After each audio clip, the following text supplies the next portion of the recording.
যাদের স্মরণ শক্তি কম এবং স্মৃতি শক্তি কম তারা 21 বার এই দোয়াটা পাঠ করবেন। আশা করা যায় ইনশাআল্লাহ আপনার স্মৃতিশক্তি তুখর হয়ে যাবে, কারণ আল্লাহ পাক স্বয়ং নিজে এই দোয়াটা, এই আয়াতটা আমাদের শিখিয়েছেন আমাদের জ্ঞান বৃদ্ধি হওয়ার জন্য, আমাদের স্মৃতিশক্তি বৃদ্ধি করার জন্য। এজন্য আমি বিশ্বাস নিয়ে বলছি, শতভাগ বিশ্বাস নিয়ে বলতে পারি যে এই আমলটা করলে অবশ্যই আপনি একটা কাঙ্ক্ষিত রেজাল্ট পাবেন। অবশ্যই অনেকের ছেলে সন্তান যাদের মেধাটা ভালো নয়, কিন্তু মা বাবার ইচ্ছা যে আমার সন্তান ভালো মেধার অধিকারী হবে, তাকে কোরআনে হাফেজ বানাবো, তাকে বিভিন্ন আমি কিছু শিক্ষা দেব, সে তুখর ব্রেনের অধিকারী হবে, কিন্তু পারে না, সন্তান মুখস্থ করতে পারে না, কারণ স্মৃতিশক্তি খুবই কম।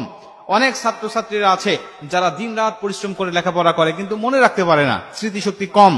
আবার অনেকের মুখে জড়তা থাকে, কথা বলতে পারে না ঠিক মতো, আবার ক্যাচ করতে পারে না। এই বিষয়গুলো নিয়ে এই আয়াতটা যদি আপনি আমল করতে পারেন, আশা করা যায় যে আপনি একটা কাঙ্ক্ষিত ফলাফল পাবেন ইনশাআল্লাহ।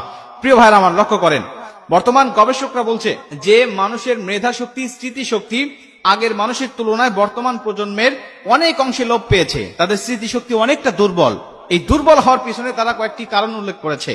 এক নম্বরে কারণ উল্লেখ করেছে গভীর রাত পর্যন্ত জাগা। যারা গভীর রাত পর্যন্ত জাগে তাদের স্মৃতিশক্তি আস্তে আস্তে দুর্বল হয়ে যায়। এই স্মৃতিশক্তি, ব্রেনটা পরিশ্রম, এটা পর্যাপ্ত পরিমাণ রেস্ট না পাওয়ার কারণে এটা আস্তে আস্তে দুর্বল হয়ে যায়। দ্বিতীয় নম্বরের কারণ তারা বলেছে যে বর্তমান সোশ্যাল মিডিয়ার ব্যাপক ব্যবহার, সোশ্যাল মিডিয়ার ব্যাপক ব্যবহারের কারণে স্মৃতিশক্তি দিন দিন মানুষের লোপ পাচ্ছে। তিন নম্বরে তারা বলেন যে বর্তমান ইন্টারনেটের নেটওয়ার্ক সিস্টেম এর কারণে মানুষের স্মৃতিশক্তি অনেক অংশে কমে যাচ্ছে। বিশেষ করে আমরা যখন ঘুমাই, মাথার কাছে মোবাইলটা রেখে ঘুমাই, বিজ্ঞানরা বলছে, গবেষকরা বলছে এর কারণে মানুষের স্মৃতিশক্তি আস্তে আস্তে লোপ পায়। চার নম্বরে গবেষকরা বলছে যে বিভিন্ন খারাপ ভিডিও, পর্ন ভিডিওগুলো, বিভিন্ন অবৈধ ভিডিওগুলো মানুষ দেখার কারণে ব্রেনের উপরে এক প্রকার কম্পন সৃষ্টি হয়, ভাইব্রেশন সৃষ্টি হয়, আর এর কারণে মানুষের মেধা সবচাইতে দ্রুততম, মানুষের মেধাগুলো কমতেছে, স্মৃতিশক্তি লোপ পাচ্ছে। এজন্য আমরা এই আমলের পাশাপাশি এই সমস্ত বদ অভ্যাসগুলো যদি আমাদের থাকে তাহলে এগুলো আমাদের বাদ দিতে হবে। গভীর রাত পর্যন্ত জাগা যাবে না, অল্প সময় ঈশার নামাজ পড়ে আমরা ঘুমিয়ে যাব ইনশাআল্লাহ। এরপরে আমরা গভীর রাত থেকে উঠবো, এরপরে আমরা কি করব, এই সমস্ত সোশ্যাল মিডিয়ার ব্যবহার আমরা অনেক অংশে কমিয়ে দেবো, আগের তুলনায় কমিয়ে দেবো ইনশাআল্লাহ। এরপরে যখন রাত্রিবেলা ঘুমাবেন মাথার কাছে মোবাইল রাখবেন না, এটা আপনার জন্য অনেকটা ক্ষতিকর। এটা নিয়ে অনেক গবেষণা হয়েছে।